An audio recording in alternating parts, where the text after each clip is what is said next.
বিসমিল্লাহির রহমানির রহিম। আসসালামু আলাইকুম। জেল আউটসোর্সিং এর পক্ষ থেকে আপনাদের সবাইকে আমন্ত্রণ। তো আজকের ভিডিওতে আমরা ইউজার অ্যাকাউন্টের আরো অন্যান্য বিষয় নিয়ে আলোচনা করব। এরপরে দেখেন আপনি পাসওয়ার্ড কিভাবে রিসেট করবেন।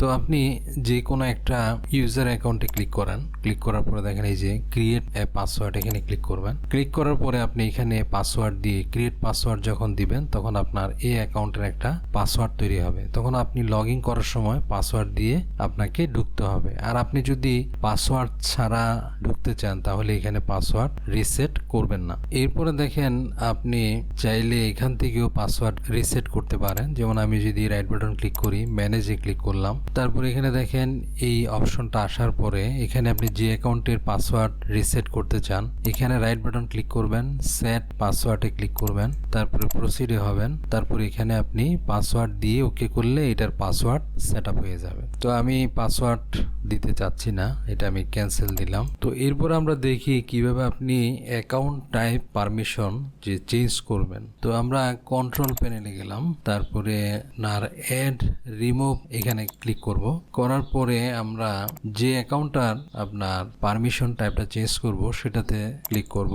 তো দেখেন এখানে আছে চেঞ্জ দ্য অ্যাকাউন্ট টাইপ। এখানে যখন ক্লিক করবেন, যেমন এটা স্ট্যান্ডার্ড ইউজার আছে, আপনি যদি অ্যাডমিনিস্ট্রেটরে দেন এটা দিয়ে আপনি কি করবেন, চেঞ্জ অ্যাকাউন্ট টাইপে ক্লিক করলে আপনার এটার অ্যাকাউন্ট টাইপটা চেঞ্জ হয়ে যাবে। তো আপনারা সাধারণত একটা অ্যাডমিনিস্ট্রেটর রাখবেন, দুইটা অ্যাডমিনিস্ট্রেটর না রাখাটাই ভালো। তো কোনো কারণে যদি কোনো ব্যক্তিকে আপনার স্ট্যান্ডার্ড ইউজার থেকে আপনি অ্যাডমিনিস্ট্রেটরে যদি তাকে করতে চান তাহলে আপনি এইভাবে চেঞ্জ করবেন। তো আমি এখানে ক্যান্সেল দিলাম। তো আসুন আমরা এখন দেখি এই ইউজার অ্যাকাউন্টটা আপনি কিভাবে ডিলিট করবেন। তাহলে আপনি ইউজার অ্যাকাউন্ট যদি ডিলিট করতে চান তাহলে আপনাকে এই জিনিসগুলো খেয়াল রাখতে হবে। অর্থাৎ you will need an administrator account. অর্থাৎ আপনি কোনো অ্যাকাউন্ট যদি ডিলিট করতে চান তাহলে আপনি অ্যাডমিনিস্ট্রেটর অ্যাকাউন্ট দিয়ে লগ ইন করবেন, লগ ইন করে তারপরে অন্য অ্যাকাউন্টগুলো ডিলিট করতে পারবেন। You can not delete an account which is currently log in. অর্থাৎ আপনি অ্যাডমিনিস্ট্রেটর ছাড়া অন্য অ্যাকাউন্টে আপনি ঢুকে ওই অ্যাকাউন্টটা আপনি ডিলিট করতে পারবেন না, কারণ আপনি তো ওই অ্যাকাউন্টে লগ ইন অবস্থায় আছেন। When deleting the account you can decide whether you want to keep the files and folders for that user or remove them. অর্থাৎ আপনি যে অ্যাকাউন্টটা ডিলিট করবেন, তো ডিলিট করার সময় আপনার একটা মেসেজ আসবে যে আপনি ওই অ্যাকাউন্টে যে ফাইলগুলো কাজ করছিলেন ওই ফাইলগুলোকে আপনি রাখবেন নাকি রিমুভ করে দিবেন। যদি ওই অ্যাকাউন্টে যে কাজগুলো করছেন ওই অ্যাকাউন্টে কাজ করার ফাইলগুলো যদি আপনি রাখতে চান, তাহলে আপনি যদি রেখে ডিলিট করতে চান তাহলে ওই অপশনে যদি ক্লিক করেন তাহলে ওখানের যে কাজগুলো আপনি করছেন ওই ফাইলগুলো একটা শর্টকাট একটা ফোল্ডার আপনার ডেস্কটপে ক্রিয়েট হয়ে যাবে। আর যদি আপনি ওই অ্যাকাউন্টের ফাইলগুলো যদি আপনি রিমুভ করে অ্যাকাউন্টটা ডিলিট করেন তাহলে ওই অ্যাকাউন্টের ফাইলগুলো কিন্তু আপনি আর পাবেন না। তো এখন আসেন আমরা ডিলিট করে দেখি। আমরা কন্ট্রোল প্যানেলে ক্লিক করলাম, ক্লিক করার পরে আমরা অ্যাড অর রিমুভ এটাতে ক্লিক করলাম। করার পরে দেখেন আমরা এটাতে আমরা ডিলিট করতে চাচ্ছি, এটাতে ক্লিক করলাম। তো দেখেন এখানে একটা লেখা আসছে ডিলিট দ্য অ্যাকাউন্ট, এটাতে ক্লিক করলাম। তো এখানে দেখেন এই যে এখানে অপশনটা আসছে ডিলিট ফাইল কিপ ফাইল। অর্থাৎ আপনি এই অ্যাকাউন্টে যে কাজগুলো করছেন যদি এই অ্যাকাউন্টের সব কিছু আপনি ডিলিট করে দিতে চান তাহলে ডিলিট ফাইল দিলে এখানে যা কিছু আছে সব কিছু ডিলিট হয়ে যাবে। আর কিপ ফাইল দিলে দেখবেন এই অ্যাকাউন্টের একটা শর্টকাট ফাইল এখানে আপনার ডেস্কটপে ক্রিয়েট হবে। এবং আপনি মাই কম্পিউটারে যদি ক্লিক করেন, এখান থেকে সি ড্রাইভে যদি ক্লিক করেন, এখানে দেখেন ইউজার একটা আপনার ফোল্ডার পাবেন। এখানে যদি ক্লিক করেন পাবলিক একটা ফোল্ডার পাবেন। এই পাবলিকের মধ্যে আপনি বিভিন্ন ডকুমেন্টগুলো এগুলো পাবেন। তো এখান থেকেও আপনি এই ইউজার এখান থেকেও আপনি যদি ফাইলগুলো ডিলিট করতে চান তাহলে এখান থেকে করতে পারবেন। যেমন ধরেন আমার অ্যাডমিনিস্ট্রেটরের নামে এখানে একটা কি হয়েছে, এই যে ইউজারে একটা ফোল্ডার ক্রিয়েট হয়েছে, গেস্টের নামে একটা ফোল্ডার ক্রিয়েট হয়েছে।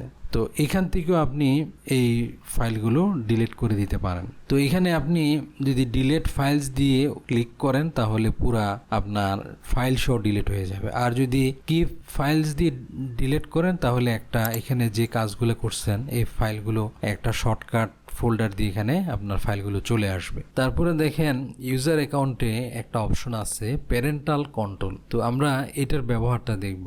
প্যারেন্টাল কন্ট্রোল বলতে কি বোঝায়? তো প্যারেন্টাল কন্ট্রোল বলতে আপনি আপনার কম্পিউটারে আপনার বাচ্চারা যদি আপনার কম্পিউটারটা ইউজ করে। তো আপনি চাইলে আপনার বাচ্চার অ্যাকাউন্টে কিছু কিছু জিনিস আপনি লিমিট করে দিতে পারেন, অর্থাৎ আপনার যে সেটিং করে দিবেন আপনার বাচ্চার অ্যাকাউন্টে, সেভাবে আপনার বাচ্চারা কি করতে পারবে, ওই অ্যাকাউন্টে প্রবেশ করে আপনার কম্পিউটারটা চালাতে পারবে। যেমন limit the time your children spend on computer, অর্থাৎ আপনি আপনার বাচ্চারা কয়টা থেকে কয়টা পর্যন্ত কম্পিউটার চালাতে পারবে সেটা সেট করে দিতে পারবেন। অন্য সময় কিন্তু সে কম্পিউটার ঢুকতে পারবে না। তারপরে বি সেফার অনলাইন, তারপরে আপনি আপনার কম্পিউটারে বাচ্চারা কি কি প্রোগ্রাম দেখবে কি দেখবে না ওগুলো আপনি সেট করে দিতে পারেন। তারপরে আপনার কি কি প্রোগ্রামগুলো দেখবে, যেমন আপনার কম্পিউটারে অনেক ধরনের সফটওয়্যার থাকতে পারে, গেম থাকতে পারে, আপনি যদি ওগুলো রেস্ট্রিক্টেড করে দেন তাহলে আপনার বাচ্চারা বিভিন্ন ধরনের গেম এবং সফটওয়্যারগুলো ওপেন করতে পারবে না। তো এভাবে আপনি আপনার বাচ্চার অ্যাকাউন্টে আপনি কি করতে পারবেন, সেটিং করে দিতে পারবেন। তো এখন আমরা দেখি যে প্যারেন্টাল কন্ট্রোলটা আপনি কিভাবে সেট করবেন। তো আমরা আবার কন্ট্রোল প্যানেলে ক্লিক করতেছি। তো এখানে দেখেন এই যে এখানে আছে set parental control for any user, আমরা এখানে ক্লিক করতেছি। তো দেখেন আমার এখানে অ্যাডমিনিস্ট্রেটর ছাড়া আরো 2টা অ্যাকাউন্ট আছে। তা আমি যে কোনো একটা অ্যাকাউন্টকে আমি কি করব, এই বাচ্চাদের জন্য আমি সেট করতে চাচ্ছি। তো এইখানে দেখেন একটা কথা আসছে যে one or more administrator accounts do not have a password as long as administrator account has no password any user can bypass or turn off parental controls click here to add password for this account, অর্থাৎ বলতেছে যে আপনার এই যে আমার এখানে administrator যে account আছে এটাতে কোনো পাসওয়ার্ড আমি সেট করিনি। তো পাসওয়ার্ডটা যদি সেট না করি, আমি যদি আমার অন্য অ্যাকাউন্টে যদি প্যারেন্টাল কন্ট্রোল যদি আমি সেট করে দিই, তাহলে দেখা যায় যে অনেক সময় বাচ্চারা এই আমার অ্যাডমিনিস্ট্রেটর অ্যাকাউন্টে ঢুকে এগুলো কি করে ফেলতে পারবে, সেটিংটা চেঞ্জ করে ফেলতে পারবে। তো এই জন্য ভালো, যদি প্যারেন্টালটা ভালোভাবে কন্ট্রোল করতে চান তাহলে আপনার অ্যাডমিনিস্ট্রেটরটা পাসওয়ার্ড দিয়ে যদি আপনি দিয়ে রাখেন তাহলে কিন্তু এগুলো সহজে আর কেউ চেঞ্জ করতে পারবে না। আর আপনি চাইলে এখানে অ্যাডমিনিস্ট্রেটর পাসওয়ার্ড না ইউজ করে আপনি করতে পারেন, কোনো সমস্যা নেই। এই অ্যাকাউন্টগুলোতে অনেক সময় পাসওয়ার্ড ব্যবহার করলে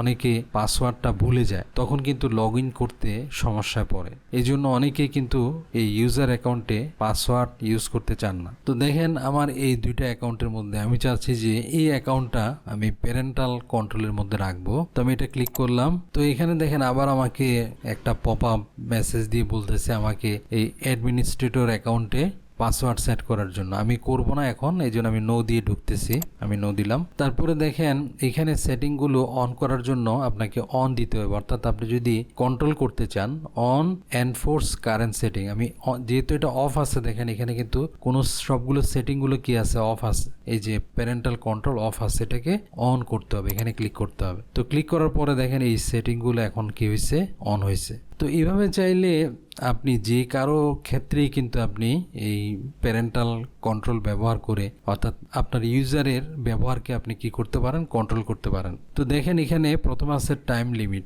আপনি যাকে প্যারেন্টাল কন্ট্রোল দিচ্ছেন সে কতটুকু সময় ব্যবহার করবে। যেমন দেখেন টাইম লিমিট এখানে অফ আছে, আমি যদি অনে ক্লিক করি, তারপরে দেখেন এখানে একটা আপনার পপ আপ মেসেজ আসছে যে বলতেছে যে গেম ইনস্টলের ক্ষেত্রে অনেক সময় কিছু কিছু ক্ষেত্রে এটা কার্যকর হবে না, আপনাকে একটা পপ আপ মেসেজ দিচ্ছে। আমি ওকেতে ক্লিক করলাম। তারপরে তো এখানে দেখেন এখানে 2টা অপশন আছে, একটা হচ্ছে যে এই যে সাদা দাগ যেগুলো সেগুলো হচ্ছে অ্যালো, মানে সে ওই সময় কাজ করতে পারবে, আর নীল দাগ যেখানে দিবেন সেখানে হচ্ছে ব্লক, মানে সে ওই সময়ে কাজ করতে পারবে না। তো ধরেন আপনি এখানে 1টা থেকে আপনি ধরেন রাত 10টা পর্যন্ত আপনি প্রথমে ব্লক করে দিলেন, মানে এই সময় সে কম্পিউটার চালাতে পারবে না। কিন্তু আপনি মনে করেন যে এখানে সোমবার দিন মনে করেন আপনি এই সোমবার দিন 3টা থেকে 4টা পর্যন্ত তারা কি করতে পারবে, কাজ করতে পারবে। এবার যদি অ্যালো দিয়ে রাখেন ওই সময়টা কিন্তু অ্যালো হবে। তারপরে এখানে যদি আপনি এই যে এখানে মনে করেন এখানে অ্যালো আছে, এখানে যদি ব্লক করে দিতে চান এখানে ব্লক করে দিতে পারবেন। তাহলে এইভাবে আপনি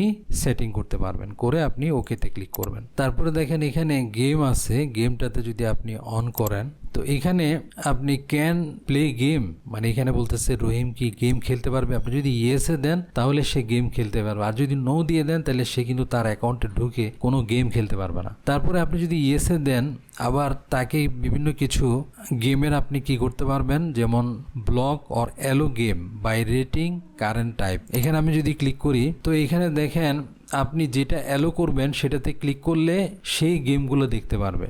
ধরেন আপনি যদি ছোট বাচ্চা হয়, আর্লি চাইল্ডহুড এটা যদি আপনি দিয়ে দিলেন তাহলে ছোট বাচ্চাদের গেমগুলো দেখতে পারবে। তারপরে এখানে আপনি block this types of content, আপনি যদি যেমন গেমের মধ্যে অনেক ধরনের গেম আছে, যদি এই যে ড্রাগ অ্যালকোহল রিলেটেড যদি কোনো গেম হয় সেগুলো যদি আপনি, এগুলো সব ব্লকে আছে, যেটা আপনি অ্যালো করে দিবেন সেই গেমগুলো আপনার দেখতে পারবে। আর আপনি যদি এখানে ব্লক অপশনে ক্লিক করেন তাহলে এখান থেকে যেগুলো সিলেক্ট করে দিবেন সেগুলো আর দেখতে পারবে না, আবার এখান থেকেও যেগুলো সিলেক্ট করে দিবেন সেগুলো আর দেখতে পারবে না। তো এইভাবে অ্যালো করলে আপনি যেটা এখান থেকে সিলেক্ট করে দিবেন শুধু সেই ক্যাটাগরিটা সে দেখতে পারবে, আর অন্য কিছু দেখতে পারবে না। তো এইভাবে আপনি বিভিন্নভাবে আপনি এই যে এখানে বিভিন্ন ধরনের ক্যাটাগরি আছে যদি সিলেক্ট করে দেন, যেমন গেমের মধ্যে অনেক ভালো গেম আছে, খারাপ গেম আছে, তাহলে আপনি অ্যালো দিয়ে যেটা সিলেক্ট করে দিবেন শুধু সেই টাইপের গেমগুলো এসে দেখতে পারবে। তারপরে দেখেন block or allow any game on your computer by name, এখানে যদি আপনি ক্লিক করেন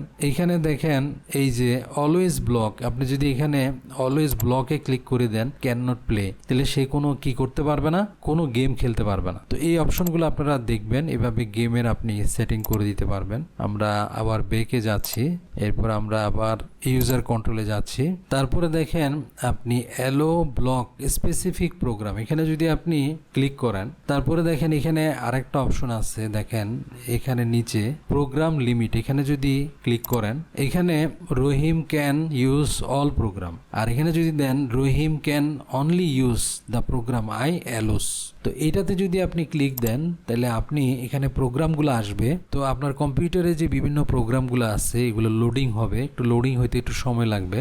তো দেখেন এখানে আপনি যে প্রোগ্রামগুলো আপনি চেক করে দিবেন, যে প্রোগ্রামটা আপনি চেক করে দিবেন শুধু সেই প্রোগ্রামটাই সে কি করতে পারবে, দেখতে পারবে, অন্য প্রোগ্রামগুলো সে কি করতে পারবে না, সে ইউজ করতে পারবে না। তো এইভাবে আপনি কোনো প্রোগ্রাম যদি কোনো ব্যক্তির জন্য অ্যালাউ করে দেন শুধু সেই প্রোগ্রামগুলো সে কাজ করতে পারবে। তো আমি এখানে ক্যান্সেল দিচ্ছি। তাহলে আপনি যদি কোনো ব্যক্তির স্পেসিফিক কোনো প্রোগ্রাম যদি সেট করে দেন তাহলে ও যদি ওর অ্যাকাউন্টে লগ ইন করে এরকম কিন্তু আপনার এই ব্লকিং প্রোগ্রামের এরকম কিছু মেসেজ দেখাবে। তারপরে এইটা ওইখানেও যদি ক্লিক করেন, আমরা যে প্রোগ্রাম লিমিট যেটা দেখছি এখানে ক্লিক করলেও একই রকম আসবে। আপনি যদি এখানে দিয়ে দেন যে স্পেসিফিক কোনো প্রোগ্রাম সে ব্যবহার করবে তাহলে এটাতে যদি ক্লিক দেন দিয়ে আপনি ওইভাবে নির্দিষ্ট স্পেসিফিক প্রোগ্রাম সেট করে দিতে পারেন। তো এখন আমরা দেখব যে শেয়ার অ্যাকাউন্ট ডাটা, অর্থাৎ আপনি এক অ্যাকাউন্টের ডাটা অন্য অ্যাকাউন্টে কিভাবে শেয়ার করবেন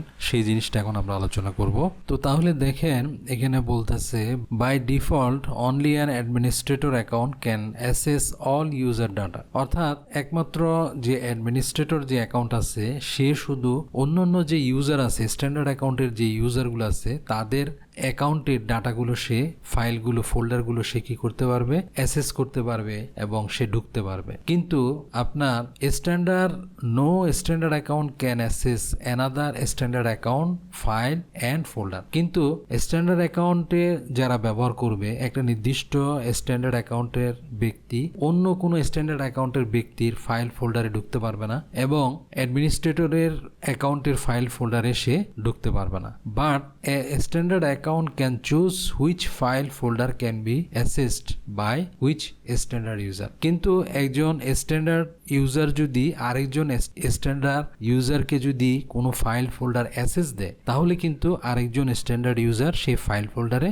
ঢুকতে পারবে। অথবা কোনো অ্যাডমিনিস্ট্রেটর যদি আপনার অন্য কোনো অ্যাকাউন্টকে যদি কোনো ফাইলের অ্যাক্সেস দেয় তাহলে তারা কিন্তু ঢুকতে পারবে। তো তাহলে দেখেন আমি এই লোকাল আপনার ডিস্কে ডি ড্রাইভে আসলাম, আসার পরে দেখেন এখানে নিউ একটা ফোল্ডার আছে, আমি চাচ্ছি যে এটা রহিমের সাথে আমি ডাটাটা শেয়ার করব। তো আমি এটাতে ক্লিক করলাম, ক্লিক করার পরে দেখেন এই যে শেয়ার উইথ একটা অপশন আসছে, এখানে যদি ক্লিক করেন এখান থেকে স্পেসিফিক পিপল এটাতে ক্লিক করলাম। ক্লিক করার পরে দেখেন এখানে আমি যদি ক্লিক করি এখানে দেখেন আমার এখানে যে অ্যাকাউন্টগুলো আছে সবগুলো আসছে। তো আমি চাচ্ছি যে এই ফোল্ডারটা আমি রহিমের সাথে কি করব, শেয়ার করব। তো আমি রহিমকে শেয়ার দিলাম, দিয়ে আমি এখানে অ্যাডে ক্লিক করব। ক্লিক করে দেখেন আবার রহিমকে আমি এখানে কিরকম পারমিশন দিব সেটা আমি, যে সে এই ফোল্ডারের মধ্যে যা কিছু আছে সে কি করতে পারবে, রিড এবং রাইট রাইট করতে পারবে। যদি দিয়ে দেই তাহলে ওই ফোল্ডারের যাবতীয় সব কাজগুলো সে করতে পারবে। আর আমি যদি রিড দিয়ে দিই শুধু ফাইলগুলো সে দেখতে পারবে কিন্তু কোনো কিছু রাইট করতে পারবে না। আবার আপনি চাইলে এখান থেকে যে কোনো সময় আপনি এখান থেকে রিমুভও করে দিতে পারেন। তো আমি এভাবে আপনারা যদি পারমিশন দেন এখানে রিড রাইট দিয়ে আপনি যখন শেয়ারে ক্লিক করবেন তাহলে দেখেন আমি শেয়ারে ক্লিক করতেছি, তাহলে এখানে একটা পপ আপ আসছে যে yes turn on network Discovery and file sharing for all public network. আমি এখানে আমি ইয়েসে ক্লিক করতেছি, তাহলে আমি দেখেন এটা আমার শেয়ার হয়ে গেছে, এটা আমি ডান দিব। তাহলে এই ফোল্ডারটা আমার রহিম যে অ্যাকাউন্টে যদি ঢুকে তাহলে সে কি করতে পারবে, এই ফোল্ডারটা সে এখানে ঢুকে সে কাজ করতে পারবে। তারপরে দেখেন আপনি যদি পুরো ফোল্ডারটা যদি আপনি কারোর সাথে শেয়ার করতে চান তাহলে দেখেন এখানে শেয়ার উইথ একটা অপশন আসবে। যখন আপনি কোনো কিছু সিলেক্ট করবেন না তখন একটা উপরে কিন্তু শেয়ার উইথ একটা অপশন আসবে। আর যদি আপনি কোনো ফোল্ডার সিলেক্ট করেন তাহলে কিন্তু শেয়ার উইথ এখানে আরেকটা সিস্টেমে দেখাবে। তো আমরা চাচ্ছি যে পুরা এই যে ডিস্ক ডি ড্রাইভে যে ড্রাইভটা আছে এটা পুরা শেয়ার করার জন্য। তাহলে বাইরে ক্লিক করলাম, ক্লিক করার পরে দেখেন এখানে শেয়ার উইথ আসছে, অ্যাডভান্স শেয়ারিং এ ক্লিক করলাম। তারপরে দেখেন এখানে সিকিউরিটি আছে, সিকিউরিটিকে দেখেন এই ফোল্ডারটা কারা কারা ইউজ করতে পারবে তাদের ইউজার নেমগুলো এখানে গ্রুপগুলো দেওয়া আছে। এখন আপনি যদি রহিমকে এটার পারমিশন দেন তাহলে আপনি এডিটে যাবেন, এডিট থেকে অ্যাডে ক্লিক করবেন। ক্লিক করার পরে এখানে আপনি যেভাবে নামটা লিখছেন সেভাবে লিখবেন। যেমন আমি রহিম যেভাবে লিখছি সেভাবে লিখতেছি। তো রহিম আমি লিখলাম, রহিম লিখে চেক নেমে দিলাম। তো দেখেন এভাবে আসছে। যখন আমি ওকেতে ক্লিক করব তখন এই নামটা আমি দেখেন ওকেতে ক্লিক করলাম, দেখেন এটা আমার এই যে রহিমটা কি হয়ে গেছে এখানে অ্যাড হয়ে গেছে। তাহলে এই পুরো ফোল্ডারে তাকে আমি কি দিয়ে দিলাম, পারমিশন দিলাম। অথবা আপনি এটাতে সিলেক্ট করে রহিমকে সিলেক্ট করে যেগুলো আপনি নিচে দেখেন ফোল্ড কন্ট্রোল যদি অ্যালো দেন, এখানে অ্যালো দিয়ে দেন তাহলে এখানেও কিছু আপনি কি করতে পারবেন, বিভিন্ন মডিফাই করতে পারবেন। আবার এখান থেকে যদি আপনি রিমুভ দিতে চান এখানে সিলেক্ট করে আপনি রিমুভে যদি ক্লিক দেন ওইটা চলে যাবে। এইভাবে আপনি যে কোনো ফাইল ফোল্ডার আপনি কি করতে পারবেন, আপনার ইউজারের সাথে শেয়ার করতে পারবেন। তারপরে দেখেন আপনি যদি কোনো নতুন সফটওয়্যার ইনস্টল করতে যান তখন এরকম একটা পপ আপ মেসেজ আসে, ইউজার অ্যাকাউন্ট কন্ট্রোল। এখানে আপনি যখন কোনো সফটওয়্যার ইনস্টল করবেন সে আপনাকে এভাবে পপ আপ মেসেজের মাধ্যমে সে জানাবে যে আপনি কি আসলেই এই সফটওয়্যারটা ইনস্টল করবেন, বা উপরে লেখা থাকবে do you want to allow the following program to make change to this computer. তো আপনি যদি এই জিনিসটা চেঞ্জ করতে চান, অর্থাৎ আপনি চাইলে বারবার এভাবে আপনাকে দেখাবে না, বা এই জিনিসটা কোথা থেকে কন্ট্রোল হয় সেটা আসলে আমরা দেখি। তো এই জিনিসটা রাখাটাই ভালো। আপনি চাইলে এই জিনিসটা যেন শো না হয় সেটাও আপনি করতে পারেন। তো এটা কিভাবে করবেন আসুন আমরা দেখি। তো এর জন্য আমরা কন্ট্রোল প্যানেলে যাব, এখান থেকে আমরা ইউজার অ্যাকাউন্টে ক্লিক করব।